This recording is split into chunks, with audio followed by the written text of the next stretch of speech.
Carros que estão mais encalhados do que você. Volkswagen Virtus Sense. Versão simplificada para o público PCD, com poucos itens de série e acabamento básico. Perdeu força após mudanças nas regras de isenção e por oferecer pouco frente ao preço. Hoje, muitos preferem versões mais completas ou até outros modelos da própria marca. Renault Kwid E-Tech 2026.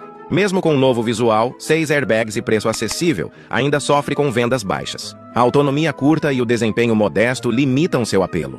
Apesar de ser o elétrico mais barato do país, rivais como o Dolphin Mini entregam mais por pouco a mais. Hyundai HB20S Platinum Plus. A versão topo do sedã traz bons equipamentos de segurança e conforto, mas cobra caro por isso.